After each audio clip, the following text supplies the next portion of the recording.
बिस्मिल्लाहिर्रहमानिर्रहीम। जो आज का हमारा लेक्चर है उसमें हम लोग परफॉर्म करने वाले हैं जी माई कंस्ट्रेंट्स। और जो नेक्स्ट टॉपिक होगा वो होगा कि हमारे पास माई की select statement with where class.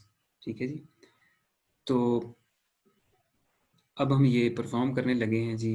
पहले कंस्ट्रेंट, इससे पहले जो हमने टेबल पे जो फंक्शन परफॉर्म किए थे माई में, वो हमने किया था जी कि हम लोग कैसे जो है टेबल के अंदर मल्टीपल रिकॉर्ड इंसर्ट कर सकते हैं और कैसे हम डेटा वहाँ पे इंसर्ट कर सकते हैं। तो आज को जो हमारा टॉपिक है वो है कॉन्स्टेंट ऑन टेबल, और इसके बाद है हमारे पास MySQL select statement with where clause. तो सबसे पहले हम आते हैं कंस्ट्रेंट की तरफ। तो मेरे पास देखें यहाँ पे कुछ कंस्ट्रेंट है जो हम इस कोर्स के अंदर हम लोग जो है पढ़ने वाले हैं और अप्लाई करने वाले हैं। 6 कंस्ट्रेंट है हमारे पास: not, null, unique, default, check, foreign key and primary key. तो जो ये लेक्चर है इसमें हम कवर करेंगे पहले 4: not, null, unique, default, check. तो हमें बेसिकली कंस्ट्रेंट लगाने की ज़रूरत क्यों पेश आई? देखिए हमारे पास ये टेबल है विदाउट कंस्ट्रेंट। विदाउट कंस्ट्रेंट क्या है कि कोई भी बंदा यहाँ पे नल वैल्यू भी एंटर कर सकता है। एज जिस मिसाल के तौर पे कोई कॉलेज है वहाँ पे बीएस प्रोग्राम है और वहाँ पे ये रिस्ट्रिक्शन लगी हुई है कि वही स्टूडेंट यहाँ पे इनरोल हो सकते हैं जिनकी एज 18 से अबव है।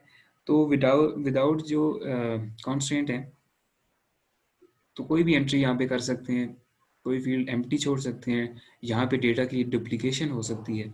ठीक है, तो इनसे बचने के लिए हमने कॉन्स्टेंट को यूज़ करना होता है।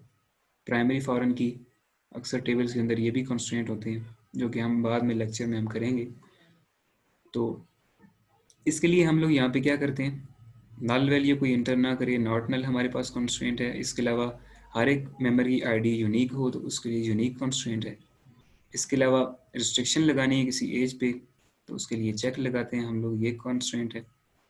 अगर डुप्लीकेशन ना हो, यूनिक डेटा एंटर करना है तो उसके लिए भी ये यूनिक कंस्ट्रेंट। और यहाँ पे देखें, अगर हमारे पास एक ही कॉलेज है, मिसाल के तौर पे हमारे पास कॉलेज है जी फर्स्ट, हमारे पास एक यूनिवर्सिटी है और उसकी जो लोकेशन है वो कहाँ पे है जी, मिसाल के तौर पे पाकिस्तान है उसकी लोकेशन।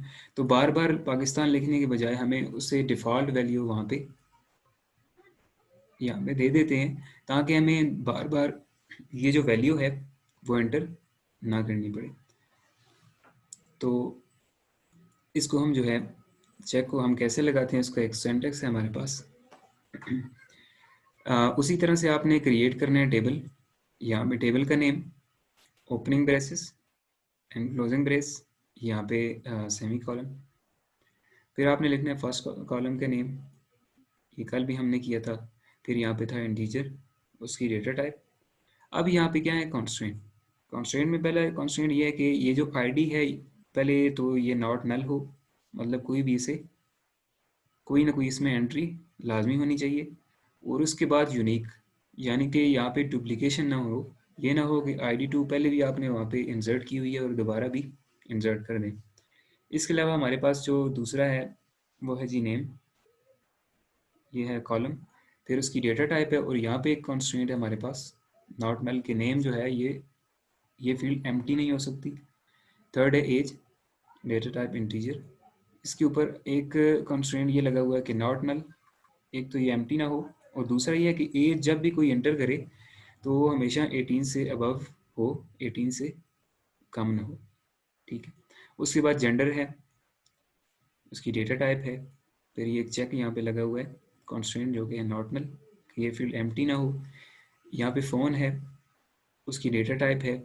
कॉन्स्टेंट यहाँ पे लगे हुए हैं दो, पहला है जी ये एम्प्टी नहीं हो सकता मतलब नॉट नल, और दूसरा ये है कि यूनिक, कि हर एक जो स्टूडेंट है उसका फ़ोन नंबर यूनिक हो। इसके अलावा आपके पास एक सिटी है, उसकी फील्ड है, ये डेटा टाइप है। फिर यहाँ पे इसका कॉन्स्टेंट लगा हुआ है कि ये नॉट नल, ये एम्प्टी नहीं हो सकता, ये वाली फील्ड। और डिफ़ॉल्ट में अगर कोई सिटी एंटर नहीं करता तो पहले से ही डिफ़ॉल्ट में वो क्या एंटर हो वहाँ पे, आगरा। तो आप यहाँ पे कोई भी सिटी यहाँ पे डिफ़ॉल्ट में रख सकते हैं। तो अब हम जो है इन कंस्ट्रेंट को अप्लाई करते हैं टेबल के ऊपर।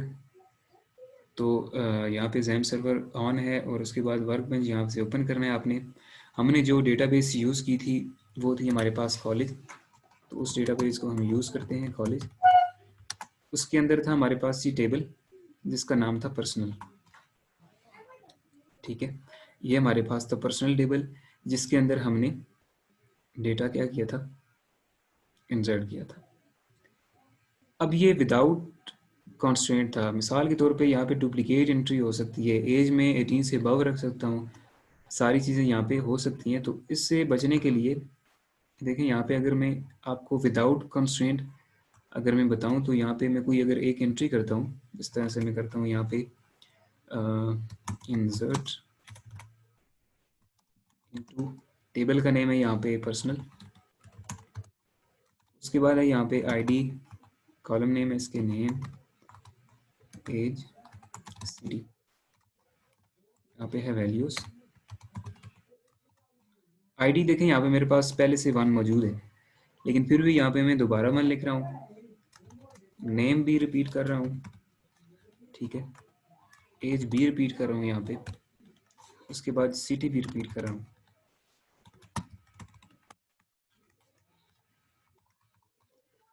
इसको इंसर्ट करता हूँ तो देखें सक्सेसफुली रिकॉर्ड इंसर्ट हो गया है, मैं इसे यहाँ पे देख सकता हूँ। तो देखें यहाँ पे डुप्लीकेट एंट्री यहाँ पे आ सकती है, कॉन्स्ट्रेंट नहीं लगा हुआ। तो जाहिर सी बात है जब डुप्लीकेट एंट्रीज होंगी, रॉन्ग डेटा एंटर होगा विदाउट कॉन्स्ट्रेंट, तो फिर क्या होगा यहाँ पे जब यहाँ पे सेलेक्ट क्यूरी लगाएंगे या हमारे जो यूज़र हैं फ्रंट एंड पे वो डेटा देखना चाहेंगे तो उन्हें करेक्ट फॉर्म में नहीं मिल सकेगा। ठीक है, वाज़ह डेटा उन्हें नहीं मिल सकेगा, तो आपकी डेटाबेस वहाँ पे फेल हो जाएगी, क्योंकि डेटाबेस का काम ही यही है कि इंटीग्रिटी को बरकरार रखना और वहाँ पे करेक्ट डेटा को इंसर्ट कर पाना। तो अब हम जो नया एक टेबल क्रिएट करते हैं पर्सनल नाम से ही, पहले जो टेबल है उसे डिलीट कर देते हैं क्योंकि ये हमारे पास था विदाउट कंस्ट्रेंट। तो इस पर्सनल नाम को मैं यहाँ से ड्रॉप कर देता हूँ। अब हम जो टेबल क्रिएट करेंगे वो हम क्रिएट करेंगे विद कंस्ट्रेंट। तो सिंपली आपने यहाँ पे लिखना है जी क्रिएट टेबल, मैं यहाँ पे वही टेबल रखना चाहता हूँ पर्सनल। उसके बाद मैं यहाँ पे कॉलम का नेम रखना चाहता हूँ पहला आईडी, आईडी भी मैं रखना चाहता हूँ जी इंटीजर हो, डेटा टाइप कंस्ट्रेंट में नॉट नल, और दूसरा कंस्ट्रेंट यहाँ पे यूनिक, यहाँ पे डालना है कॉमा। जो दूसरा कॉलम है वो मैं रखना चाहता हूँ यहाँ पे नेम, इसकी डेटा टाइप है वैरकर, लिमिट 30, इसको भी नॉट नल करना चाहता हूँ। यूनिक नहीं रख सकता क्योंकि हर एक का नेम डुप्लीकेट हो सकता है, यूनिक रखेंगे तो हर एक को मुश्किल होगी उस नेम को इंसर्ट करने में। थर्ड में रखना चाहता हूँ यहाँ पे एज, एज होती है हमारे पास इंटीजर, मीन्स 1 2 3। पहले मैं रखना चाहता हूँ इंटीजर, फिर ये मैं कंस्ट्रेंट लगाता हूँ नॉट नल, ये वाली फील्ड एम्प्टी ना हो। उसके बाद है यहाँ पे जेंडर में रखना चाहता हूँ जी, वो भी होगा वैरकर, इसको 1 यहाँ पे दे देता हूँ क्योंकि या तो एम लिखे मेल या एफ लिखे फीमेल के लिए, इसको भी नॉट नल कॉन्स्टेंट दे दिया यहाँ पे। उसके बाद है यहाँ पे एक फ़ोन, उसको मैं रखना चाहता हूँ जी इंटीजर भी रख सकते हैं और वैरकर भी रख सकते हैं आप, वैरकर में कोई भी करेक्टर आ सकते हैं लेकिन उसको स्ट्रिंग में हमने रखना होता है। फ़ोन बेसिकली 11 उसका होता है डिजिट का, तो 12 हम यहाँ पे दे देते हैं। और फ़ोन पहले तो है नॉट नल हो ये फील्ड, और उसके बाद सेकंड जो कंस्ट्रेंट है वो यहाँ पे होगा यूनिक। और जो मैं लास्ट में एक सिटी, सिटी में रखना चाहता हूँ वैरकर, लेंथ कर देता हूँ 30, नॉट नल, और मैं यहाँ पे एक चेक लगा देता हूँ डिफ़ॉल्ट। डिफ़ॉल्ट में क्या हो, ये डिफ़ॉल्ट में यहाँ पे लिखा हुआ आ जाए जी एवटाफा। ठीक है जी, तो देखते हैं यहाँ पे क्या इशू है। इज इक्वल टू, यहाँ पे हम आ देते हैं। इसके अलावा एज पे एक मैं चेक लगाना चाहता हूँ, एक कंस्ट्रेंट और लगाना चाहता हूँ, यहाँ पे होगा चेक। चेक में मैं लगाऊंगा जी जो एज है हमारे पास, ये इस तरह से चेक लिखना है आपने कीवर्ड। उसके बाद पैरेंथेसिस में आपने ये कंस्ट्रेंट सेट कर देना है, एज इज ग्रेटर देन और इक्वल टू 18। ठीक है, तो यहाँ पे ये भी हमने डिफरेंट चेक्स लगाए, एज पे कंस्ट्रेंट लगाए, नॉट नल है, यूनिक है, तो ये सारे कंस्ट्रेंट यहाँ पे जो पहले 4 थे वो हमने कवर कर लिए।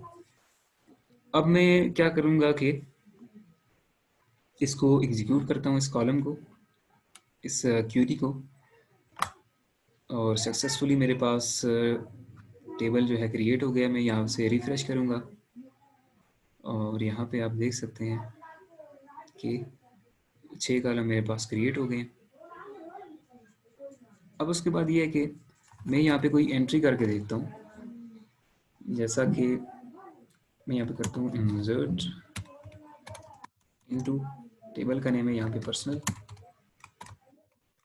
यहाँ पे एक है हमारे पास ये column name ID, name, age, gender, फिर है फोन, फिर है सिटी, वैल्यूज। अब मैं आपको रिस्ट्रिक्शन बताता हूँ कि कैसे यहाँ पे रिस्ट्रिक्शन लगी है। आईडी फर्स्ट 1 कर देता हूँ, फिर नेम में करता हूँ यहाँ पे सद रख देता हूँ, फिर यहाँ पे एज में करता हूँ 23, जेंडर भी मेरे पास वेरकर है तो यहाँ पे मैं सिंपल लिख देता हूँ मेल, क्योंकि 1 इसकी लेंथ होनी चाहिए, और फ़ोन में यहाँ पे लिखता हूँ वेरकर है तो इसलिए कॉमर्स के अंदर 9755। उसके बाद में फ़ोन के बाद है सिटी, तो सिटी में यहाँ पे नहीं देना चाहता क्योंकि डिफ़ॉल्ट में पहले से दिया हुआ है। अगर मैं इसको सिटी चेंज करना चाहता हूँ डिफ़ॉल्ट वाले को, तो सिंपली कॉमा दे के यहाँ पे कुछ भी लिख सकता हूँ यहाँ पे, ठीक है, कुछ भी लिख सकता हूँ, लेकिन पहले से सिटी मैंने गिवन है यहाँ पे मेरे पास, तो मैं यहाँ पे कुछ नहीं लिखूँगा। अब मैं इसको एग्जीक्यूट करता हूँ यहाँ से, तो यहाँ पे कह रहा है रो 1 से कॉलम मैच नहीं हो रहा, ID, name, age, gender, phone, city क्योंकि पहले से गिवन है तो यहाँ से आपने हटा देना उस कॉलम को। अब डेटा इंसर्ट हो चुका है, तो इस टेबल के अंदर मेरे पास डेटा आप देख सकते हैं कि डेटा सक्सेसफुली इंसर्ट है। अब कंस्ट्रेंट चेक करते हैं, तो देखें यहाँ पे दोबारा से मैं एक एंट्री करना चाहता हूँ, यहाँ पे फ़ोन चले मैं चेंज कर देता हूँ 67, आईडी सेम रख रहा हूँ यहाँ पे, जबकि आईडी हमने वहाँ पे क्या कंस्ट्रेंट रखा हुआ है यहाँ पे कि यूनिक होनी चाहिए। तो जब मैं यहाँ से इसको एग्जीक्यूट करूँगा तो यहाँ पे मेरे पास क्या आ गया, एरर आ चुका है, डुप्लीकेट एंट्री 1 फॉर की आईडी। ठीक है, तो ये यहाँ पे क्या हो गई है, डुप्लीकेशन। तो यहाँ पे अब डुप्लीकेट एंट्री हो गई है, तो यहाँ पे जब मैं इसको चेंज करूँगा तो तब मेरे पास क्या करेगा, यहाँ पे एग्जीक्यूट करेगा। अब यहाँ पे डेटा सक्सेसफुली इंसर्ट हो चुका है। उसके बाद यहाँ पे देखें एज, अगर मैं कोई नया यहाँ पे एंट्री करता हूँ 3, नेम में चेंज करता हूँ यहाँ पे, और एज यहाँ पे करता हूँ 25, जेंडर मेल, फ़ोन यहाँ पे मुझे चेंज करना पड़ेगा क्योंकि यूनिक रखना है हमने हर बार।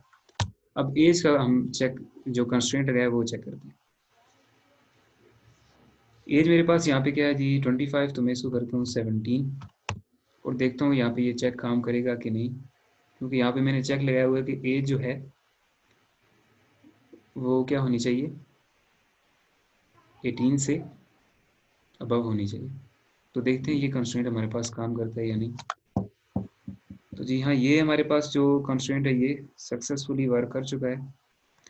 तो अक्सर इस तरह से होता है कि जो हमारे पास ये वर्क बेंच है इसमें ये कंस्ट्रेंट काम कर जाता है। आपने जो आपके पास है लोकल होस्ट वेब के ज़रिए आपने वहाँ पे ये कंस्ट्रेंट एज वाला लगा के चेक करना है कि वर्क कर रहा है कि नहीं। इसमें कोई इशू भी नहीं आ रहा सिंटैक्स में, लेकिन फिर भी ये यहाँ पे वर्क कर रहा है। उसके बाद हमने कहा था जी नॉट नल। नॉट नल का चेक कर लेते हैं हम लोग। तो यहाँ पे एक और हमने लगाया था डिफ़ॉल्ट का कंस्ट्रेंट कि डिफ़ॉल्ट हमने कहा था एबटाबाद। तो देखिए मैंने विदाउट सिटी एंटर किए हुए यहाँ पे मेरे पास डेटा शो हो रहा है। अब यहाँ पे मैंने कहा था जी जेंडर जो है उसे नॉट नल के वो एम्प्टी नहीं हो सकता जेंडर की फील्ड। अगर मैं गलती से भूल जाता हूँ जेंडर, यहाँ से हटा देता हूँ, ठीक है। इसको चेंज करना पड़ेगा यहाँ से। तो फिर क्या होगा, इसको अब मैंने हटा दिया, ठीक है। क्योंकि मैंने कहा था जी जेंडर फील्ड आप नॉट नल नहीं रख सकते, एम्प्टी वहाँ पे नहीं हो सकती। तो जब मैं यहाँ से इसको एग्जीक्यूट करूँगा तो यहाँ पे देखिए मेरे पास इसने वार्निंग शो कर दी। वार्निंग में इसने मुझे कहा जी कि gender field doesn't have a default value. क्योंकि जेंडर मैंने यहाँ पे नल छोड़ दिए, तो नल यहाँ पे क्या करेगा, एंट्री यहाँ पे उसकी कर देगा, लेकिन उसने आपको वहाँ पे वार्निंग शो कर दी है कि आपने यहाँ पे नल वैल्यू एंटर कर दी है। तो कुछ कंस्ट्रेंट में ये होता है कि वो रेड वार्निंग शो करता है और आपको कहता है वो उस तरह के कंस्ट्रेंट होते हैं, जैसा कि मेरे पास आईडी है, इसको मैं यूनिक नहीं रखता तो फिर मेरे पास रेड अलर्ट शो होगा और वो एंटर भी नहीं करेगा। तो ये जो नॉर्मल इस तरह से होता है कि क्योंकि यहाँ पे एक वार्निंग इसलिए शो करता है कि हो सकता है उस टाइम पे स्टूडेंट का नेम हमारे पास नहीं है, इस तरह का कोई इशू है। तो उस हद तक ज़्यादा जो है ये डेटाबेस को अफेक्ट नहीं कर सकता, क्योंकि आईडी अफेक्ट कर सकती है डेटाबेस को, ठीक है। आईडी अगर डुप्लीकेट होती है तो जब रिकॉर्ड वहाँ पे जाएगा तो वो अफेक्ट होता है, लेकिन अगर कोई एक वर्ड मिसिंग हो जाता है नेम का या एज हमने नॉट नल कर दी है, तो उस वक्त जो है वो सिंपल एक वार्निंग शो करता है कि आपने ये शायद मिस कर दी है, गलती से कर दी है आपने, तो वो उसको आप क्या करें, रिप्लेस कर दें। तो ये हमारे पास कंस्ट्रेंट होते हैं जब भी आपने टेबल के अंदर डेटा इंसर्ट करना है, तो ये आपने कंस्ट्रेंट सेट करने हैं, ठीक है। और कंस्ट्रेंट के अलावा अगर इनको विदाउट कंस्ट्रेंट आपने टेबल क्रिएट किया तो फिर क्या होगा कि डेटा डुप्लीकेशन भी होगी, इसके अंदर इंटीग्रिटी नहीं रहेगी। तो जब डेटा वहाँ से आप फेच करेंगे तो उस वक्त भी डेटा आपका करेक्ट फॉर्म में नहीं होगा। और हमारे पास जो डेटाबेस है उसके अंदर बेसिकली 4 किस्म के ऑपरेशन होते हैं। पहला होता है जी डेटा को क्रिएट करना डेटाबेस के अंदर, फिर होता है रीड, फिर होता है अपडेट, फिर होता है डिलीट। तो जो क्रिएट वाला काम है वो तो हमने कर दिया है कि हमने कैसे टेबल क्रिएट करके डेटा इंसर्ट किया वहाँ पे। अब आता है जी डेटा को रीड करना, कि डेटा को हम लोग कैसे रीड कर सकते हैं। तो उसके लिए आपने क्या करना है,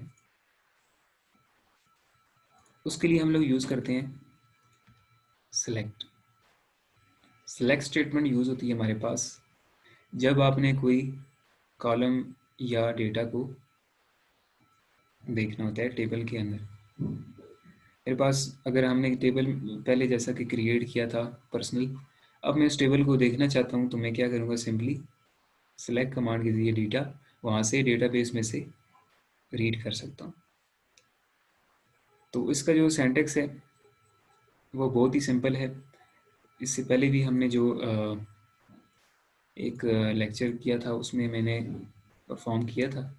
सिंपली आपने यहाँ पे सेलेक्ट जितने कॉलम आपने देखने हैं, अगर सारे कॉलम देखने हैं तो सेलेक्ट ऑल, अगर कोई एक दो कॉलम देखना चाहते हैं तो उनका नेम लिखेंगे और यहाँ से फ्रॉम एक कीवर्ड है और फिर यहाँ पे टेबल का नेम, ठीक है।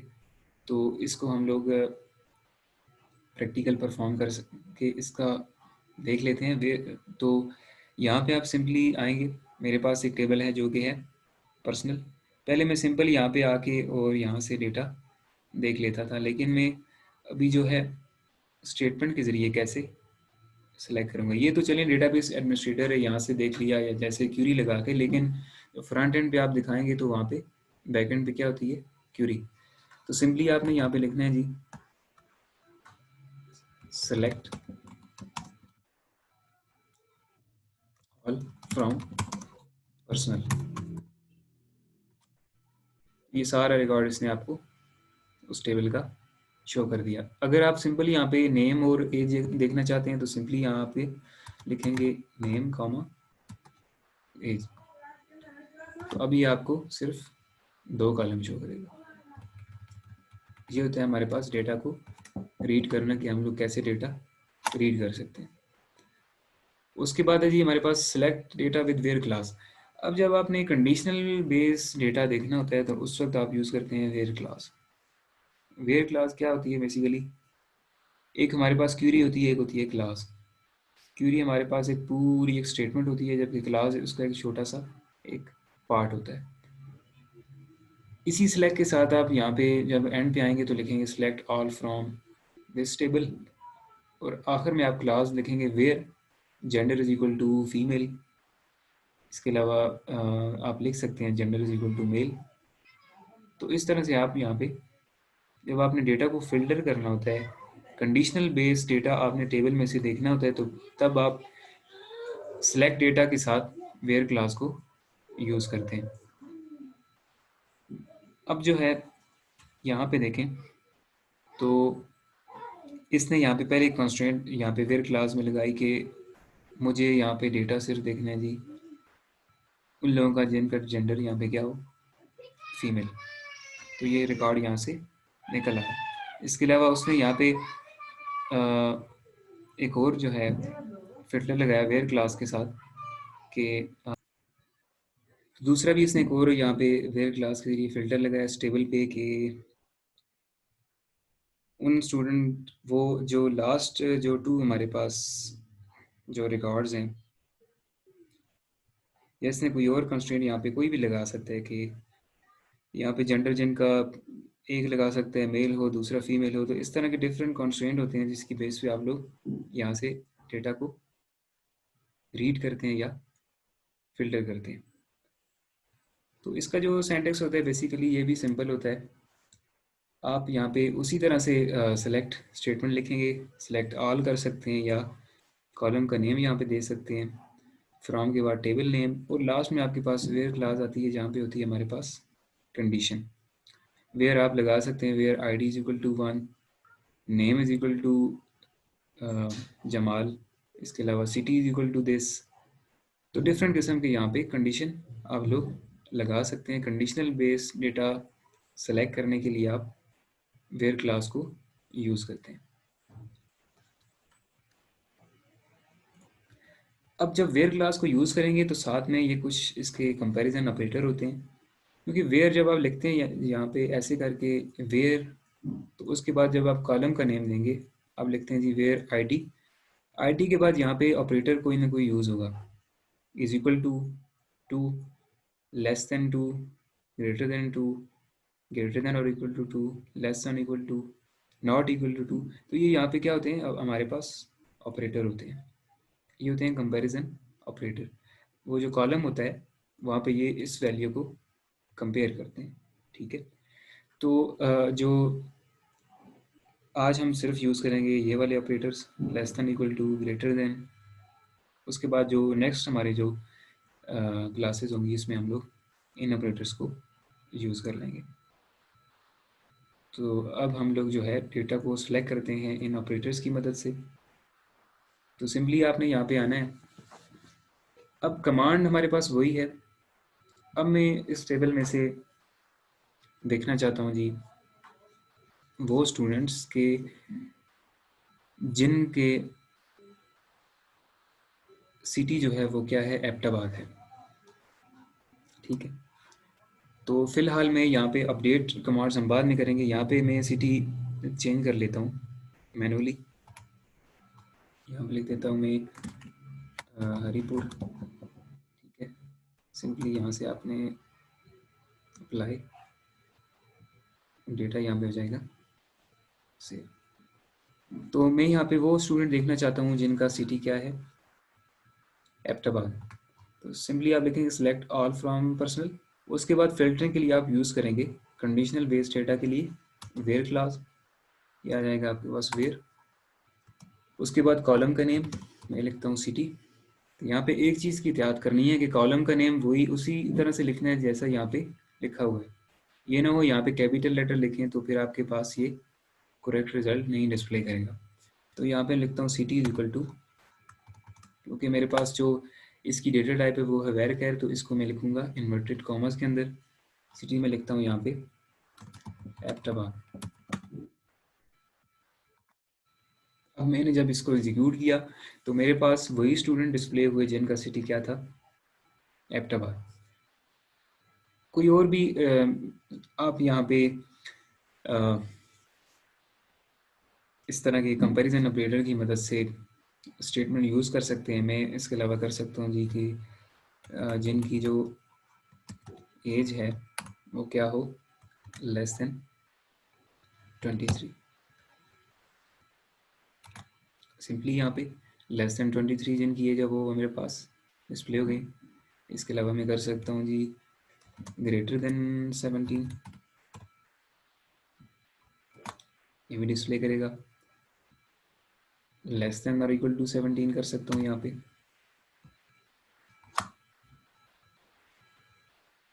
ये सॉरी, मैंने ग्रेटर देन इक्वल टू कर दिया 17, तो 17 से ग्रेटर भी डिस्प्ले हो गए। इस तरह से लेस देन इक्वल टू में यहाँ पे कर सकता हूँ।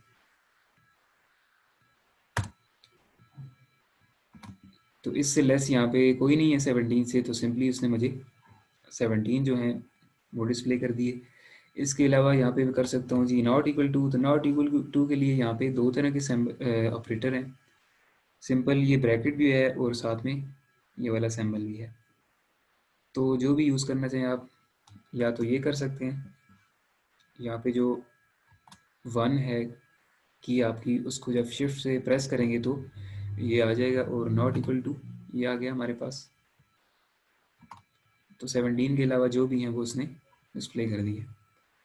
नॉट इक्वल टू की जगह आप एक और इसी के अगेंस्ट एक ऑपरेटर है, ये ब्रेसेस, इसे भी नॉट इक्वल टू कहते हैं।